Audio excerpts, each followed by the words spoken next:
Hello everyone, I am Mantosh Chaudhary and today we are diving into class 9 Information Technologies chapter Communication Skills. So make sure you stay tuned, keep your notebook ready and feel free to ask questions in the chat.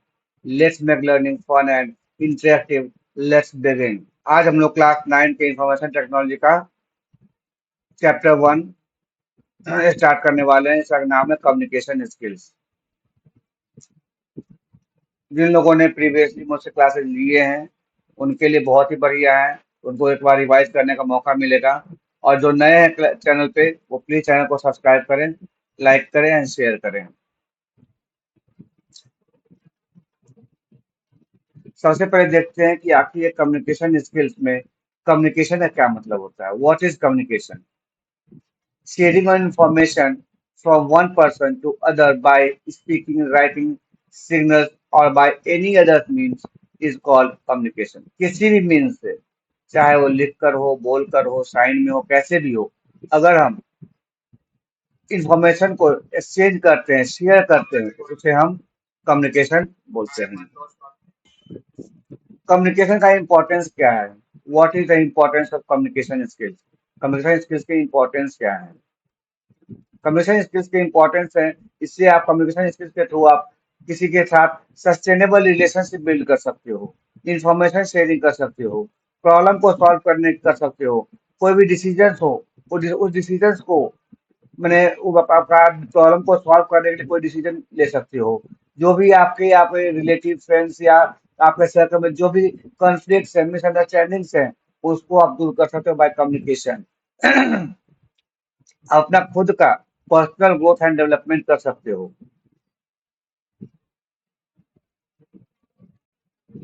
अब आते हैं communication cycle.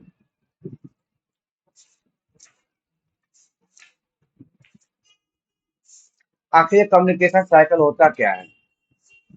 जैसा कि हम लोगों ने science वगैरह में पढ़ा है कि life cycle of any organism और वाटर वाटर साइकिल, सेम उसी तरह से हमारा कम्युनिकेशन साइकिल भी होता है। इसके जो कंपोनेंट्स होते हैं वो होते हैं सेंडर, जो मैसेज को कम्युनिकेशन को स्टार्ट करता है। Message, the information that the sender wants to send, sender जो इंफॉर्मेशन आपको शेयर करना चाहता है वो उसको बोलते हैं message. Encoding, the way the sender wants the message to be looked like. Encoding मतलब कि अभी तक जो मैसेज था वो सेंडर के माइंड में है, अब वो सेंडर अपने माइंड से उस मैसेज को निकाल कर जिस मीडियम से, जिस तरह से आपको भेजना चाहता है, जिस जिस तरह जैसा दिखाना चाहता है, उसको वो किसी में पेपर पे या पेन पे या नोटबुक को टाइप करता है, वो होता है इनकोडिंग।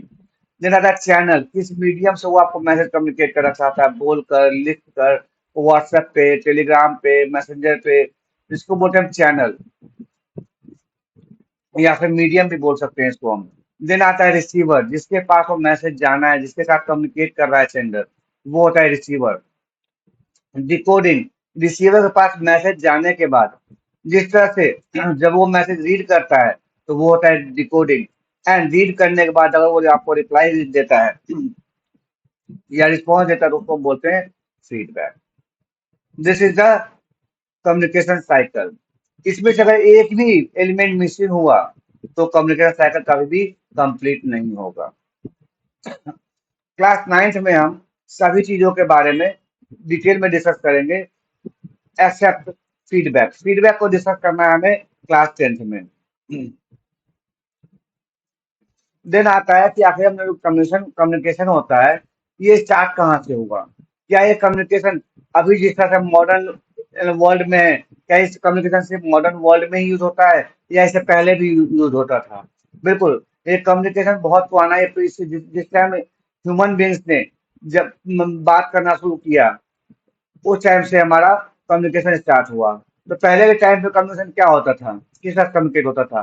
पहले के टाइम पे होता था ड्रमिंग, फ्लैग्स। ड्रमिंग का मतलब है जैसे पुराने टाइम पे राजा महाराजा लोग रहते थे या मुखिया सरपंच का जब बहुत वर्चस्व हुआ करता था, उस टाइम पे क्या होता था, अगर कोई गांव में या शहर में या कहीं भी कुछ खास मैंने इवेंट होता था, उस टाइम क्या करते थे, मुखिया सरपंच राजा जो भी होते थे वो एक ड्रम वाले को लेकर, ढोल वाले को लेकर पूरे गांव में, पूरे एरिया में घुमाते थे, और वो वहाँ अनाउंसमेंट कर रहा था कि सुनो सुनो सुनो, आज हमारे राजा जी के यहाँ पे ये फंक्शन है, सबको आना है। ये भी एक तरह का कम्युनिकेशन है। फ्लैग, तो जब लड़ाई होता था, उस टाइम पे अगर लड़ाई को रोकना है या लड़ाई को बंद करना है, तो दूसरी पार्टी के लोग क्या करते थे, सफेद झंडा दिखाते थे। वो भी एक तरह का कम्युनिकेशन है, जिसका मतलब होता था हम शांति चाहते हैं, लड़ाई बंद करना चाहते हैं। फायर, जब जंगल वगैरह में कोई कोई फंस जाते हैं या कहीं पे रास्ता भटक जाते हैं, तो उस टाइम पे लोग क्या करते हैं, आग जलाते हैं, फायर सिग्नल देते हैं कि हाँ यहाँ पे हम फंसे हुए हैं, बहुत दूर से लोगों को देख नहीं सकते, तो फ्लैग सिग्नल, फायर सिग्नल देते हैं कि हम यहाँ फंसे हुए हैं, तो आग का जो धुआं और उसको देख के लोग को पता चलता था वहां पे कोई इंसान है। फिर हॉर्न एंड विसिल, रास्ते पे अगर चलते हैं तो देखते हैं कि जो ट्रैफिक पुलिस वाला होता है वो विसिल देता है। उनके विसिल का कुछ मीनिंग मीनिंग होता है, हर तरह के विसिल का कुछ मीनिंग होता है। ये भी एक तरह का कम्युनिकेशन है। वो हर ट्रैफिक सिग्नल, हर व्हीकल ऑनर के पास जाकर पर्सनली तो उसको नहीं बोल सकता भाई रुक जाओ या आगे बढ़ो, तो विजिल के थ्रू उनको कम्युनिकेट करता है कि रुकना है या आगे बढ़ना है, क्या करना है। मैसेंजर, पहले ईगल्स होते, पिजन्स होते थे, ईगल्स होते थे, इन लोगों के थ्रू लोग अपना मैसेज एक जगह से दूसरी जगह पहुंचाते थे, या फिर जो इन पर्सन मैसेंजर्स होते थे, घोड़े पे लोग एक आदमी को बैठाकर मैसेज देकर उनको भेजा जाता था कि जाओ उस स्टेट में उस राज्य के राजा को ये मैसेज देकर आओ। पोस्टल सिस्टम, धीरे धीरे जब इम्प्रूवमेंट हुआ हमारे मैसेजिंग सिस्टम में, तो पोस्टल सिस्टम आया हमारे पास, जिसमें कि हम यहाँ पे चिट्ठी लिखते थे तो दूसरी जगह पे वो चिट्ठी पहुंचता था, उसका टेलीग्राम आया। तो ये सारे अर्ली फॉर्म ऑफ कम्युनिकेशन थे। अब आते हैं टाइप्स ऑफ कम्युनिकेशन। कम्युनिकेशन कितने टाइप के होते हैं?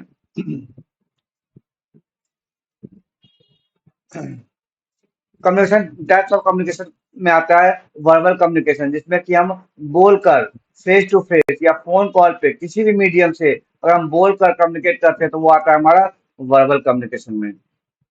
देन नॉन वर्बल कम्युनिकेशन, जहां पर कि हम बिना बोले अपने body language, gesture, posture, facial expression, tone of voice, eye contact, इन सब चीजों से कम्युनिकेट करते हैं। देन आता है रिटन कम्युनिकेशन, इसमें हम लोग किसी चीज मैसेज को लिख के या लेटर टाइप करके या व्हाट्सएप पे टाइप करके इन सब चीजों से अगर हम लिखे तो वो आता है रिटन कम्युनिकेशन के अंदर। फिर आता है विजुअल कम्युनिकेशन, जहां पर कि हम लोग चीजों को देखकर कम्युनिकेट करते हैं, जैसे हमारे टेलीविजन का एड हो गया, वीडियो हो गया, ग्राफ हो गया, फोटोग्राफ हो गए, ये सब चीजें हमारा विजुअल कम्युनिकेशन के अंदर आते हैं। देन आता है डिजिटल कम्युनिकेशन, जिसमें कि इलेक्ट्रॉनिक मीडियम जो होता है, डिजिटल प्लेटफॉर्म को यूज करके हम कम्युनिकेट करते हैं, जैसे ईमेल हो गया, इंस्टेंट मैसेजिंग हो गया, व्हाट्सएप हो गया, सोशल मीडिया हो गया, वीडियो कॉन्फ्रेंसिंग हो गया, वेबसाइट हो गया, ये सारे मीन्स हैं, फॉर्म्स है डिजिटल कम्युनिकेशन के। अब हम वन बाय वन इन सब चीजों को डिस्कस करते हैं। सबसे पहले आते हैं हम लोग वर्बल कम्युनिकेशन पे। आखिर वर्बल कम्युनिकेशन होता क्या है? जिसमें कि हम कम्युनिकेशन में स्पोकन वर्ड का यूज करते हैं, बोल कर कम्युनिकेट करते हैं, उसको हम वर्बल कम्युनिकेशन कहते हैं। अब इसके एडवांटेजेस की अगर हम बात करें, इसमें क्या होता है, इमीडिएट फीडबैक मिलता है हमें। नॉन वर्बल कॉल्स को हम इसमें यूज कर सकते हैं। और बोलो सही, नॉन वर्बल कॉल्स क्या है? नॉन वर्बल कॉल्स क्या होता है कि हम बात करते हुए कोई फेशियल एक्सप्रेशन देते हैं, बॉडी लैंग्वेज को यूज करते हैं, और या फिर कोई एक्शन यूज करते हैं, तो उसको हम नॉन वर्बल कॉल बोलते हैं। जैसे कि मान लीजिए बहुत दूर कोई आदमी खड़ा है, उसको हमें बुलाना है, तो हम यहाँ पे अगर जोर से आप बोले कि लिसन लिसन लिसन, तो नहीं सुनेगा, हो सकता ना सुने वो। अगर हम उसको बोलने, हमें वो देख तो सकता है लेकिन वो हमको सुन नहीं सकता। अगर हम हाथों के इशारे से उसको हमें बुलाएं बोलते हुए, तो क्या होता है कि वो समझ आता है वो हमें बुला रहा है। तो ये होता है नॉन वर्बल कॉल्स, जहां पर कि हम बात करने के साथ साथ कुछ नॉन वर्बल साइंस को भी यूज कर रहे हैं। ये होता है non verbal calls. Personal connection, इससे हम अपने पर्सनल कनेक्शन को इंक्रीज कर सकते हैं। क्लैरिटी, हमारे हम जो भी बोलेंगे, जो लिख लिख कर बताने से बेटर होता है कि हम बोल के बताएं किसी चीज को, तो उसको हम ज्यादा क्लियरिटी समझा सकते हैं। अब इसके डिसएडवांटेजेस क्या होते हैं? कई बार क्या होता है कि हमारे बातों का लोग डबल मीनिंग निकालकर उसको कुछ मिसअंडरस्टैंडिंग हो जाती है, उसमें इमोशनल इन्फ्लुएंस आता है डिसएडवांटेज में। अगर कोई हमारे साथ सामने हमसे कुछ बात कर रहा है और हमें उसकी बात नहीं माननी है, तो क्या होता है कि वो रोना धोना, जैसे जब हम लोग छोटे थे तो क्या करते थे, पेरेंट्स से अगर कुछ हमें लेना होता था, कुछ गिफ्ट लेना होता, कुछ कपड़े लेने होते थे, पेरेंट्स लोग नहीं दिलाना चाहते, अभी नहीं बाद में दिला देंगे, नेक्स्ट टाइम दिला देंगे। हम लोग क्या करते थे, रोना रोना धोना शुरू कर देते, पैर पकड़ लेते थे, रोना रोने लगते थे, खाना पीना बंद कर देते थे। ये सब इमोशनल इन्फ्लुएंस होता है ये सब। वर्बल कम्युनिकेशन इमोशनल इन्फ्लुएंस बहुत ज्यादा इफेक्ट करता है। लैक ऑफ रिकॉर्ड्स, कई बार क्या होता है कि हमें मैंने हमारे पास जो इंफॉर्मेशन होता है, जो एविडेंस होता है, उसकी कमी होने की वजह से वर्बल कम्युनिकेशन बहुत सारी मिसअंडरस्टैंडिंग होती है। डिस्टेंस लिमिटेशन, अगर क्लासरूम में हम अगर बात कर रहे हैं, तो हो सकता है मेरी आवाज क्लासरूम के अंदर तक पूरे क्लासरूम में सुनाई दे, या फिर हमारे बगल वाले बगल में जो दूसरे क्लासेस चल रहे हैं वहां तक मेरी आवाज जाए। बट अगर आप अपने घर पे चले जाते हो, उस केस में हम कितना भी तेज चिल्ला ले बोल ले, आपके घर तक हमारी आवाज नहीं पहुंच सकती है। तो वर्बल कम्युनिकेशन की सबसे जो मेन डिसएडवांटेज है वो है distance limitation.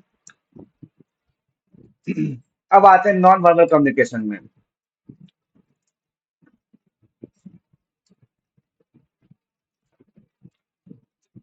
Non verbal communication क्या होता है? पहले ही आपको बताए थे, जिस कम्युनिकेशन में ना हमें कुछ बोलना है ना लिखना है, ओनली अपने बॉडी लैंग्वेज, फेशियल एक्सप्रेशन, अपने एक्शंस, जेस्चर्स, पोस्चर्स, इन सब चीजों को यूज करके जब हम कम्युनिकेट करते हैं तो उसको हम बोलते हैं नॉन वर्बल कम्युनिकेशन। अब इसके कुछ फॉर्म्स हैं नॉन वर्बल कम्युनिकेशन। वो क्या सब हैं? Facial expression, eye contact, posture, gesture, touch, personal distance, tone and voice, ये है नॉन वर्बल कम्युनिकेशन के नॉन वर्बल कम्युनिकेशन के कॉमन फॉर्म्स हैं ये सारे।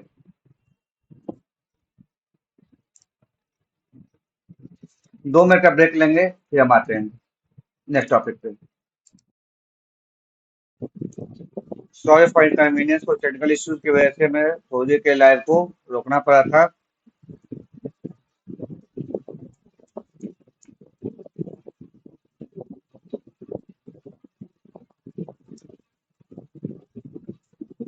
ये सारे जो है ये हमारे नॉन वर्बल कम्युनिकेशन के कॉमन एग्जाम्पल्स हैं, उस कॉमन फॉर्म्स हैं। हैप्पीनेस, सैडनेस, एंगर, फियर, ये सारे यूनिवर्सल एक्सप्रेशंस हैं।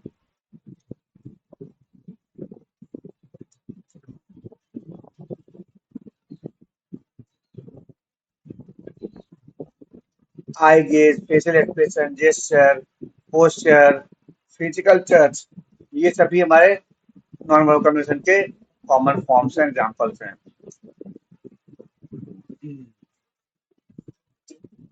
Physical outlook, dress, hair style, inflection tone, volume, accent, ये सारी चीजें हमारे नॉन वर्बल कम्युनिकेशन के एग्जाम्पल्स हैं। Eye contact, haptics, approximate, chromatic artifacts, environment.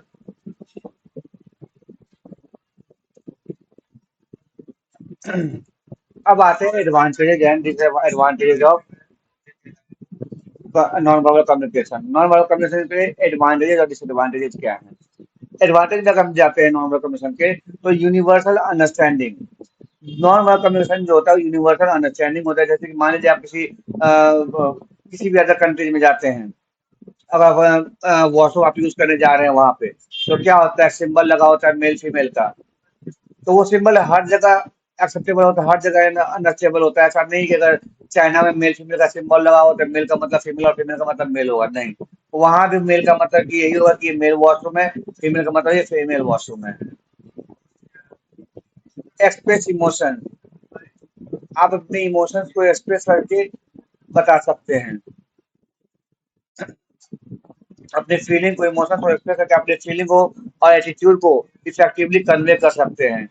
Enhance verbal messages, अगर आप बात करते हुए नॉन वर्बल कॉर्ड्स को यूज कर रहे हैं तो अपने वर्बल मैसेजेस को एनहांस कर सकते हैं, उसमें एडिशनल मीनिंग ऐड कर सकते हैं। इमीडिएट फीडबैक, आपको अब इसमें इमीडिएट फीडबैक मिलता है। Provide instant response, adding in effective communication. अगर आप छोटे बच्चों को बोलेंगे कम हेयर, तो हो सकता है वो ना आए आपके पास, बट उसके साथ ही अगर आप उसमें बोलते हैं हाथों के इशारे से कम हेयर, तो वो आपके पास पहुंच जाता है। जब उसको नहीं पता होता है आपको कम हेयर का मतलब क्या होता है, बट आपने जो हाथों से इशारा किया वो उसको समझ में आता है, इसका मतलब होता है हमें बुलाया जा रहा है। Non threatening, allow communication in sensitive situation without words. कई बार क्या होता है कि आप कोई मुसीबत में फँसे हो, कहीं कहीं कोई डेंजर में फँसे हुए हो, जहाँ पे आप कुछ बोल नहीं सकते हैं, वहाँ पे आप आँखों के इशारे से या हाथों के इशारे से या बॉडी लैंग्वेज से आप लोगों को बता सकते हैं कि हम प्रॉब्लम में हैं, हमारी हेल्प करिए करिए। अब इसके डिसएडवांटेजेस क्या-क्या होते हैं? Subject to misinterpretation. कई बार क्या होता है इसमें हमें गलतफ़हमी हो जाती है, मीनिंग को कोई हम कुछ और बोलना चाहते हैं, लोग कुछ और समझ लेते हैं। Lack of precision. Non-verbal cause may not allow convey precise meaning. Non-verbal communication में एक मैंने डिटेल रूप में आप उसको नहीं प्रिसाइज मैसेज कन्वे कर सकते हो, कुछ डिटेलिंग नहीं ऐड कर सकते। Cultural variation. Non verbal communication में कल्चरल वेरिएशंस भी आते हैं। जैसे मान लीजिए कि हम लोग स्कूल जा रहे हैं, आप स्कूल के लिए घर से निकलते रेडी होकर, कोई आपसे नहीं पूछता कि आप कहाँ जा रहे हो, क्योंकि आपका जो यूनिफॉर्म होता है वो कम्युनिकेट करता है लोगों को कि हाँ ये जो बच्चे हैं ये स्कूल जा रहे हैं। आप एक पार्टी में जा रहे हो तो लोग आपसे नहीं पूछते कि आप कहाँ जा रहे हो, तो आपने जो मेकअप किया हुआ है, जो गेटअप किया हुआ है, वो बता देता है कि हाँ आप कहीं इवेंट में जा रहे हो। उसी तरह से अगर मान लो आप किसी क्रिश्चियन का कोई मैरिज है, तो वहां पे आप देखोगे कि जो ब्राइड एंड ग्रूम होते हैं वो व्हाइट ड्रेसेस में होते हैं, क्योंकि उनके लिए वो अलाउड है। बट वही व्हाइट ड्रेस पहनकर आप किसी हिंदू मैरिज में जाओगे तो वहां पे अलाउड नहीं है कि हिंदू मैरिज में व्हाइट ड्रेस पहना जाता है जब किसी की डेथ होती है। तो ये डिसएडवांटेज है कि यहाँ पे कल्चरल वेरिएशन में ये कंफ्यूजन लीड करता है, कंफ्यूजन पैदा करता है। Limited expression. Non verbal cause में जो एक्सप्रेशन है उसकी लिमिटेशन है। आप अनलिमिटेड उससे बात नहीं कर सकते, कम्युनिकेट नहीं कर सकते। Some emotions are complex, ideas are difficult to express nonverbally. Absence of record, इसमें रिकॉर्ड नहीं होता कुछ भी। आप अगर हमने कोई साइन दिया है कि आपको जान संभाल है तो आप इसको रिकॉर्ड में नहीं ला सकते। क्या होते हैं, हमें बिना बोला न लिख के दिया, बस इशारे में बताया। इशारे में बताने से क्या वो कोई रिकॉर्ड हो जाएगा? नहीं, बिल्कुल नहीं, कोई रिकॉर्ड नहीं हो सकता है वो कोई। अब आते हैं विजुअल कम्युनिकेशन में। आई होप ये अभी तक आप लोगों को जो कुछ बताया गया वो आप लोगों को अंडरस्टूड होगा। अब visual communication, a picture is worth a thousand words. यहाँ कहा क्या गया है कि ये बातें करने से ज्यादा जो पिक्चर होता है वो बहुत कुछ बताया देता है। अगर जब आप 1 साल के या 2 साल के होगे, उस टाइम आपके पेरेंट्स ने आपका बर्थडे सेलिब्रेट किया होगा, हो सकता है आपको बर्थडे याद ना हो, बिल्कुल याद नहीं होगा। रियरली कुछ गॉड गिफ्टेड लोगों को 1 साल या 2 साल की बातें याद होती है। अगर आपसे पूछा जाए आपने जो अपने फर्स्ट बर्थडे या सेकंड बर्थडे में कौन सा ड्रेस पहना था, आपको नहीं बता पाओगे। बट वही अगर कोई इमेज या उस टाइम आपके पेरेंट्स ने फोटोग्राफ लिए होंगे आपको, वो आपके सामने आ जाए, तो आपको तुरंत रिमाइंड हो जाता है, हाँ ये तो मेरा ही ड्रेस है, मैं यही ड्रेस पहना था, ये इसी टाइप का केक आया था, यही सारे लोग आए थे हमारे मेरे बर्थडे पार्टी में। तो जो पिक्चर्स होते हैं, जो हम एक बार देखते हैं, देख के चीजों को बहुत ज्यादा जल्दी रिमाइंड करते हैं, वो बहुत ज्यादा इंगेजिंग होता है। Graph and chart, diagrams, maps. आप लोग मैप आपके सामने रख दिया जाए, बोला जाए यहाँ बताइए कि हाँ यहाँ पे पटना कहाँ पे, दिल्ली कहाँ पे, आप इजी बता दोगे वहाँ पे। तो उसके लिए आपको कोई वहाँ पे देखने की जरूरत नहीं पड़ती, कोई लैंग्वेज की जरूरत नहीं पड़ती वहाँ पे। Photographs and images, videos and animation, इन सब चीजों से हम बहुत जल्दी कम्युनिकेशन कर लेते हैं। सपोज करो कि आपके पास कोई भी टीवी में कोई ऐड आ रहा है तमिल भाषा में, जो कि किसी डिटर्जेंट पाउडर का ऐड है, तो क्या आपको कोई क्या ऐसा है कि वहाँ पे आपको लैंग्वेज मैटर करता है? आप टीवी का साउंड बंद करो तो भी आप उस ऐड को समझ सकते हो कि हाँ ये क्या है, डिटर्जेंट पाउडर का ऐड है। करेक्ट है? तो ये सारी चीजें जो विजुअल कम्युनिकेशन होता है बहुत ज्यादा इफेक्टिव होता है, बहुत ज्यादा इंगेजिंग भी होता है लोगों के लिए। इसके एडवांटेजेस क्या हैं? पहला है एक्सेसिबिलिटी, ये हर जगह हर किसी के अंदर अवेलेबल होता है। इंगेजमेंट, अभी बताया मैंने आपको, जो विजुअल कम्युनिकेशन होते हैं वो बहुत ज्यादा इंगेजिंग होते हैं। मेमोरी में बहुत जल्दी वो कैप्चर करते हैं और उसमें क्लियरिटी बहुत ज्यादा होती है। पर्सपेक्टिव इन कम्युनिकेशन, पर्सपेक्टिव क्या होता है, किसी एक पर्सन का अपना जो पॉइंट ऑफ व्यू होता है उसको पर्सपेक्टिव कहते हैं। वो किसी चीज को किस किस नजरिए से देखता है। It can have a significant impact on communication as they influence how people perceive। अब ऐसे मान लीजिए कि अभी ऐसे मान लीजिए अभी होली आ गया है, अदर डेज में अगर आप बोलते हो सेव वाटर, लोग आपको बहुत ज़्यादा इनकरेज करते हैं, हाँ, ये बहुत बढ़िया मैसेज दे रहा है लोगों को। बट यही मैसेज आपको होली पे देते हो, लोग आपको पीटने के लिए दौड़े, जूते-चप्पल लेके हो सकता है आपके साथ दौड़ जाए। क्यों? क्योंकि जो फेस्टिवल है होली, वो कलर्स एंड पानी का ही फेस्टिवल है, वाटर्स का ही फेस्टिवल है। वहाँ आप नहीं बोल सकते, ठीक है? और आप बोलते हो सेव बर्ड्स, अदर डे से बहुत अच्छा है, बट आप दिवाली में सेव बर्ड्स बोलते हो तो आपको ये लोग होता है मारने के लिए दौड़े। या क्या बोलते हैं आप, मकर संक्रांति भी बोलते हो कि पतंग ना उड़ा, पक्षियों को नुकसान हो तो लोग मारने को दौड़ेंगे। उस जगह आप बोल रहे हो सेव एनिमल्स अदर डेज में, तो बहुत अच्छी बात है, आप जानवरों को बचाना चाहते हो। बट यही चीज आप बोलते हो ईद में या बकरीद में, लोग आपको पीटने के लिए दौड़ेंगे, ये तो हमारे कास्ट के, हमारे धर्म के अगेंस्ट जा रहा है। तो ये जो पर्सपेक्टिव होते हैं कम्युनिकेशन के, ये अलग अलग होते हैं। Perspectives are fixed ideas and thought regarding something. For example, you have fixed the thought that your school principal is very strict, so you will not be able to talk to him friendly. You always think that he is very strict. देखिए कितना बढ़िया example दिया गया है। ये आपका आपने thought बना रखा है कि आपके स्कूल के प्रिंसिपल बहुत ज्यादा स्ट्रिक्ट है, आप उनसे बात नहीं कर सकते। आपका पॉइंट ऑफ व्यू है, बट ऐसा जरूरी नहीं कि हर स्टूडेंट के लिए वो स्ट्रिक्ट हो सकता है आपके जो फ्रेंड्स होंगे उनके लोग बहुत अच्छे हों। तो हर किसी का एक ही चीज को देखने का जो पर्सपेक्टिव होता है वो अलग अलग हो सकता है। Factors affecting perspective in communication, ऐसे क्या फैक्टर्स है जो कि आपके नजरिए को बदल देते हैं? लैंग्वेज, अगर अगर कहीं आप चाइना में जाते हो, वहां आपको चाइनीज में आपसे बात कर, आपको समझ में आता है तो आप तो बोलोगे यार बेकार आदमी है, इसकी बातें समझ में नहीं आती, क्या बात करे। लेकिन वही चाइनीज अगर आपसे हिंदी में बात करने लगे तो आपका फ्रेंड बन जाता है। तो लैंग्वेज फैक्टर करता है कि आपका पर्सपेक्टिव कैसा होगा। थोड़ी देर पहले वो आपके लिए बिल्कुल बेकार आदमी था, तो वो चाइनीज बात है, आपको चाइनीज आती नहीं है, बट जैसे उसके हिंदी में बात करना शुरू कर देता, आप उसके फ्रेंड बन गए, वो आपका फ्रेंड बन गया। विजुअल परसेप्शन, अगर आप मानिए, अगर बिल्कुल एकदम मैला कुचैला कपड़ा पहन के चले जाए रेस्टोरेंट में, तो उसको गेट के अंदर ना घुसने दिया जाए।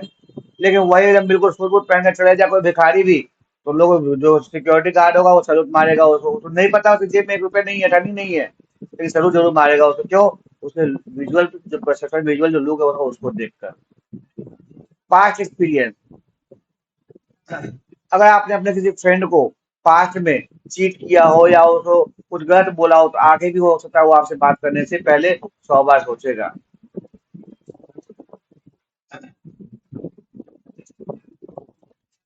Prejudice, some fixed idea about the person, किसी पर्सन के बारे में पहले से माइंड सेटअप कर लेना कि आदमी ऐसा हो सकता है, बेशक हमने उसे मिला भी ना हो, बेशक हमने उसे मिला भी ना हो, लेकिन उसके अगेंस्ट हम माइंड सेटअप करके बैठते हैं, हाँ ये आदमी ऐसा ही होगा।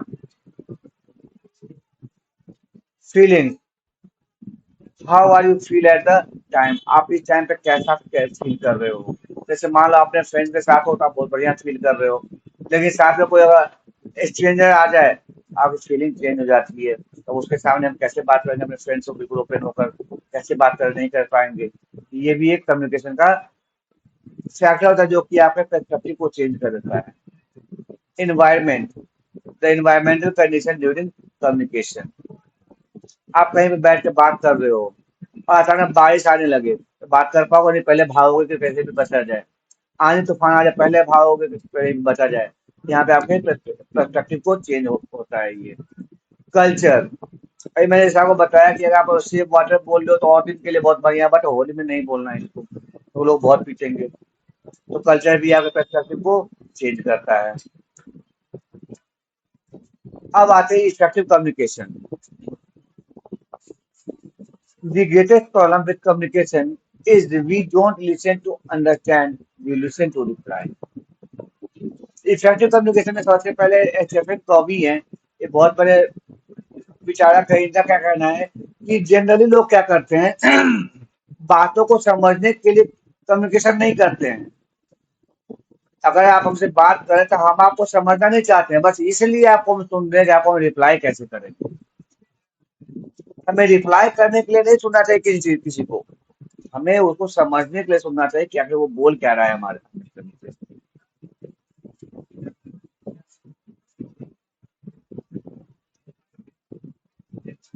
The communication in which the receiver gets the best possible message that the sender wants to convey. In other words, if the receiver gets the appropriate message that the sender wants to convey is called effective communication.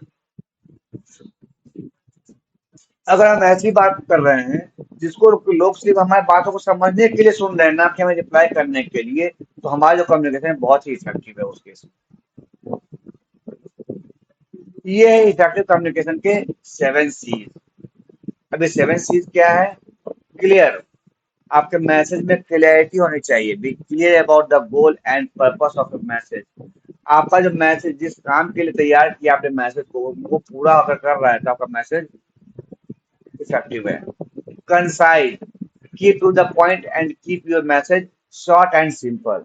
आपने message को to the point, short and simple रखिए। Concrete, be clear, not fuzzy, provide detail but not too much detail. अपने message को facts base पे रखिए, ना कि कहीं से कुछ सुना हमने डाल दिया कि सीता रावण रावण सीता जी को रावण ले गया और दुर्योधन ने आके रावण को मार दिया। क्यों कर हमें किसी ने बोला था दुर्योधन ने रावण को मारा है? आपका मैसेज और फैक्ट बेस्ड हो।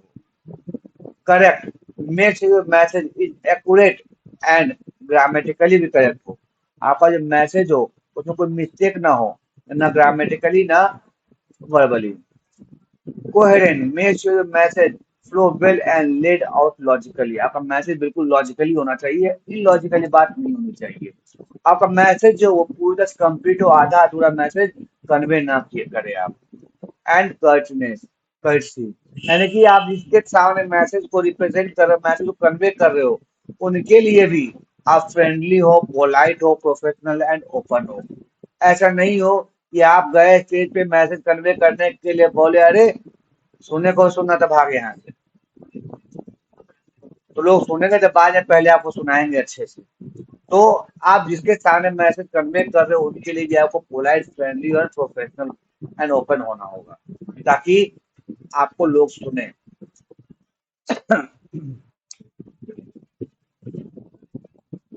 अब आते हैं हम बेसिक राइटिंग स्किल पे। इसके बाद जो सारा कुछ है आपका, वो ग्रामर का पोर्शन है कि ग्रामर के पोर्शन को हम ज्यादा इसमें इंटरटेन नहीं करेंगे, शॉर्ट में लेकर भागेंगे हम ग्रामर के पोर्शन को, क्योंकि ये सब चीजें आप लोगों को इंग्लिश ग्रामर में पढ़ाया जा चुका होगा या पढ़ाया जाएगा आगे।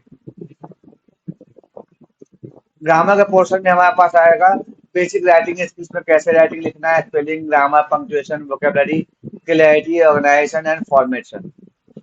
सेंटेंस एंड फ्रेज पढ़ना है आपको, noun phrase, verb phrase, adjective phrase, adverb phrase. Parts of speech में, पार्ट्स ऑफ सेंटेंस में आपको पढ़ना है subject, verb, object, adjective, adverb, preposition, conjunction, interjection. फिर आता है types of sentence, derivative sentence, imperative sentence, interrogative sentence, exclamatory sentence. फिर types of sentence में simple sentence, compound sentence, complex sentence, compound complex sentence. Writing effective paragraph, writing effective paragraph में, और ये हमारा last हो गया चैप्टर। अगर आप लोग को इसमें कुछ डाउट हो तो 5 मिनट का मैं टाइम दे रहा हूँ आप लोग को, आप कमेंट बॉक्स में अपने डाउट्स को पूछ सकते हो।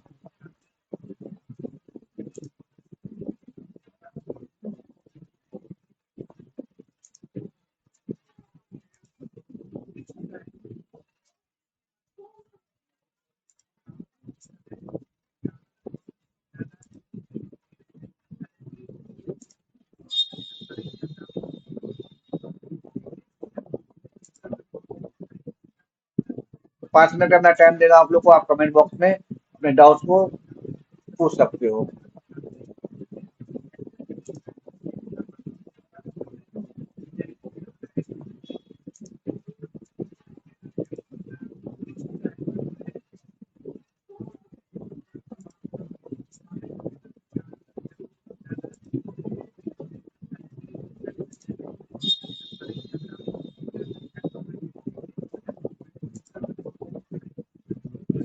5 मिनट का मैं टाइम दे रहा हूँ आप लोग को, आप कमेंट बॉक्स में अपने डाउट्स को पूछ सकते हो।